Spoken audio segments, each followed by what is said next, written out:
In this video, we're covering the Paris Agreement. We'll look at what it's trying to achieve, how it is implemented, and what it means for British international investment. In 2015, 195 signatories committed to limit average temperature increases to well below 2 degrees Celsius, make efforts to limit this to 1.5 degrees, and help the world adapt to the most severe impacts of climate change. The Paris Agreement is a binding international treaty that requires action on mitigation, where greenhouse gas emissions are reduced to net zero. This is because, according to the climate science, limiting global warming to below 1.5 degrees Celsius means reaching net zero greenhouse gas emissions by mid-century. This is where the phrase net zero by 2050 comes from. The Paris Agreement also requires action on building adaptation and resilience to climate change impacts that can no longer be avoided. And finally, it requires action on ensuring a just transition that is inclusive of the rights of workers, communities, and different groups, including gender responsiveness.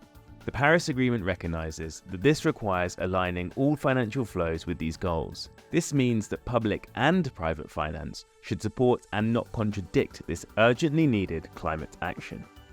The Paris Agreement includes recognition of common but differentiated responsibilities, i.e. that all states are responsible for addressing climate change, and the types of action they'll take will depend on their differing national circumstances.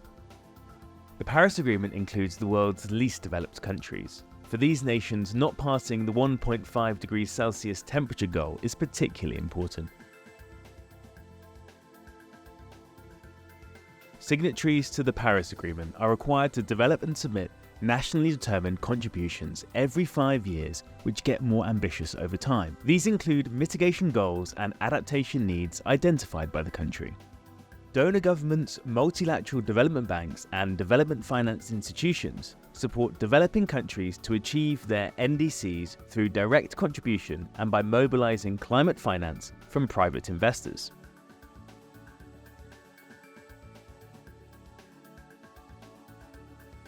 BII is committed to investing to mitigate climate change and reach a net zero portfolio by 2050, and supporting a just transition, and investing for adaptation and resilience. In future videos, we'll dig into the implications of these building blocks for our investments in more detail.